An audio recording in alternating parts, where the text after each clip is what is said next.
देखा दीदी, मैंने तो तुझे पहले ही कहा था कि मायका सिर्फ माँ से होता है। देख लिया, मम्मी की जाते ही सब लोग बदल गए। हमें तो किसी ने पूछा भी नहीं।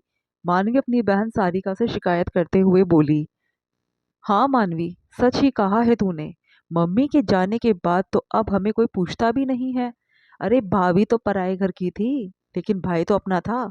उसने तक कुछ नहीं कहा। सारिका ने भी हाँ में हाँ मिलाते हुए कहा। सच कहा दीदी, सारे रिश्ते सिर्फ दिखावे के हैं। मम्मी के रहते भाभी की मजाल भी थी जो राखी या भाई दूज पर अपने मायके तो चली जाए। नंदों के स्वागत के लिए घर पर ही रहती थी। लेकिन इस बार देखो भाई ने क्या जवाब दिया है। मानवी तिलमिलाते हुए बोली। अब छोड़ो ना, हमें क्या है। आधे एक घंटे के लिए जाना है, जाकर राखी बांध कर आ जाएंगे। सारिका ने भी कहा। हाँ दीदी, राखी बांधी और रवाना हो जाएंगे। कोई खाना वाना खाने की जरूरत नहीं है। आखिर हमारा भी स्वाभिमान है। यूं रास्ते में पड़े हुए थोड़ी ना है हम। मानवी हाथों को नचाते हुए बोली। दोनों बैठकर अभी बतिया ही रही थी कि ये बातें पूजा करती हुई उनकी सास कामिनी जी के कानों में भी पड़ रही थी। आखिर सारिका और मानवी दोनों सगी बहनें एक ही घर में देवरानी जेठानी जो थी। दोनों बहुओं की बातें सुनकर वो काफी हैरान थी। हैरानी उन्हें इस बात की हो रही थी कि देखो शिकायत भी कौन कर रहा है, जिन्होंने कभी खुद अपनी भाभी को चैन से बैठने तक नहीं दिया, जो खुद राखी और भाई दूज पर अपनी ननद के आने से पहले पहले मायके भाग जाया करती थी। मानवी और सारिका की शादी को 7 साल हो चुके थे। दोनों बहनें इस घर में एक साथ बहुएं बनकर आई थी। घर में दोनों के पति के अलावा सास कामिनी जी और ननद गरिमा ही थे। गरिमा शादीशुदा थी, पर गरिमा से दोनों का ही कोई खास लगाव था ही नहीं। इन 7 सालों में कभी भी दोनों बहनें अपनी ननद के लिए किसी भी त्योहार पर यहाँ नहीं रुकी। हर बार बस मायके रवाना हो जाती थी और वहां जाकर अपनी भाभी तनु की नाक में दम करती थी। दोनों को ही अपनी मम्मी की पूरी पूरी शह थी। मजाल कि उनकी बहू किसी त्योहार पर अपने मायके तो चली जाए।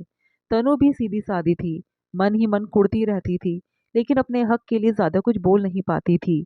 हर त्योहार पर तनु का भाई ही उससे मिलने के लिए आता था, पर वो ज्यादा देर नहीं रुकता था, क्योंकि जब तक वो वहां पर रहता था तब तक सारिका, मानवी और उसकी मम्मी कुछ ना कुछ तानाकशी करते ही रहते थे।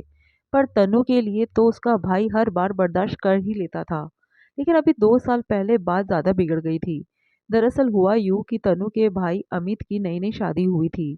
अपने पति के आश्वासन पर तनु ने अपने भाई को यहाँ आने से मना कर दिया, ये कहकर कि इस बार वो अपने पति के साथ ही मायके आएगी। पर रक्षाबंधन पर तनु के पति ने पूछा तो उसकी सास ने बाद में देखते हैं कहकर बात को टाल दिया। तब मानवी और सारिका भी वहीं पर थे। उसके पति ने भी सोचा कि शायद पहले दोनों बहनें राखी बांध दे और खाने पीने से फ्री हो जाए, तो उसके बाद रवाना हो जाएंगे। इसलिए मम्मी ने ऐसा कहा है। लेकिन इन सब से फ्री होने के बाद भी उन्होंने जाने के लिए कुछ नहीं कहा। तब तनु के पति ने दोबारा पूछा, तो सास सुनकर बिगड़ गई। यहाँ दोनों नंदे अपने ससुराल से मायके त्योहार के लिए आई है और इसे मायके जाने की लग रही है। बहू है, इसे तो यहीं पर होना चाहिए। तब तनु हिम्मत कर अपनी सास से मायके जाने की बात कही। मम्मी जी, पर मैंने तो भाई को यहाँ आने से इनकार कर दिया। भाई की अभी भी शादी हुई है, मेरी भाभी भी मेरा इंतजार कर रही है। तो हम क्या करें? कह दिया ना कि तू कहीं नहीं जाएगी, सास ने कहा। पर मम्मी, रक्षाबंधन का त्योहार तो तुम्हारी बहू का भी है ना, इसके भाई भाभी भी तो इसका इंतजार करते हैं। तनु से पहले उसका पति बोला। वाह बेटा, आज पत्नी के लिए इतनी जुबान खुल गई। तेरी बहनें यहाँ आई हुई है, वो नहीं दिख रहा तुझे, जो अपनी बीवी को भेजने की लगी है? क्यों मम्मी, तुम्हारी बेटियां भी तो किसी की बहू है। ये लोग भी तो आई है यहाँ पर, फिर तुम्हारी बहू क्यों नहीं जा सकती? अरे वाह भाई, तू तेरी बीवी की बराबरी हमसे कर रहा है। इसमें और हम में बहुत फर्क है। अचानक मानवी बीच में बोली। क्या फर्क है? जिस तरह तुम किसी की बेटी हो वैसे ही ये भी किसी की बेटी है, भाई भी जवाब देते हुए बोला। आज तो चाहे कुछ भी हो जाए, बहू इस घर से नहीं जाएगी तो नहीं जाएगी। मैं भी देखती हूँ ये घर के बाहर कदम कैसे रखती है। इसने घर के बाहर कदम रखा तो तुम्हारा और मेरा रिश्ता खत्म। अचानक सास सोफे पर बैठते हुए बोली। उनके साथ साथ मानवी और सारिका भी सोफे पर बैठ गई। माहौल इतना ज्यादा बिगड़ गया कि आखिर में तनु ने अपने भाई को फोन कर कह दिया कि वो नहीं आ पाएगी। खैर आधे घंटे बाद उसका भाई खुद आया और राखी बंधवा कर ही रवाना हो गया। ज्यादा देर रुका भी नहीं, क्योंकि तीनों माँ बेटी बैठकर ताना कसने लगी। कुछ लोगों को अपनी नंदों से बराबरी करने की आदत हो जाती है। वक्त वक्त पर बताना पड़ता है कि उनकी औकात क्या है। खैर कुछ महीने पहले सारिका और मानवी की मम्मी की मृत्यु हो गई। अब पहला रक्षाबंधन आया तो उनके भाई का फोन आया और दोनों को रक्षाबंधन पर आने के लिए कहते हुए बोला, बहन इस बार तनु एक दिन पहले ही मायके रवाना हो जाएगी, इसलिए तुम लोग क्या खाओगे वो बता देना, मैं ऑर्डर करके मंगवा लूंगा। तब से ये सुनकर दोनों चिढ़कर बैठी हुई थी। सबसे ज्यादा गुस्सा तो इस बात पर थी कि उनकी भाभी तनु ने तो एक बार भी फोन करके नहीं कहा, और इसी गुस्से में दोनों रक्षाबंधन के दिन अपने मायके भी नहीं गई। पर कामिनी जी और उनके दोनों बेटों ने कुछ भी नहीं कहा। खैर भाई था, वो तो अपना फर्ज पूरा करने के लिए आया। तो दोनों बहनें अभी गुस्से में ही थी।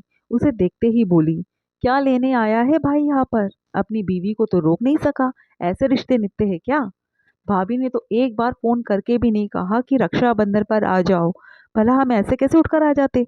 मानवी के साथ साथ सारिका भी बोली, बहन जिस भाभी के साथ तुम लोगों ने रिश्ते कभी ढंग से निभाए भी नहीं, भला किस मुंह से उससे उम्मीद करती हो कि वो तुम्हें फोन करके कहेगी? तुम दोनों के मुंह से कई बार सुन चुका हूँ कि माँ के बाद मायका खत्म हो गया। तुम्हारा मायका बनाए रखने की जिम्मेदारी क्या सिर्फ तुम्हारी भाभी की थी? तुम लोगों ने तो कभी जिम्मेदारी नहीं निभाई। उल्टा उसे जब तक मम्मी रही उसके मायके तक जाने नहीं दिया तुम लोगों ने। फिर क्यों उम्मीद करते हो कि वो तुम्हें बुलाएगी? आखिर भाई ने खरी खरी सुनाते हुए कहा। दोनों जानती थी कि गलती तो दोनों ने कर दी, लेकिन ईगो इतना ज्यादा था कि अपनी गलती मानने को बिल्कुल तैयार नहीं थी। आखिर भाई ने राखी बंधवाई और अपने घर रवाना हो गया। अब ये रिश्ता बस यहीं तक रह गया। हर साल भाई आ जाता था और राखी बंधवाकर अपने घर रवाना हो जाता था, लेकिन ईगो की मारी बहनें अपने भाभी से कुछ कहने को तैयार भी नहीं थी।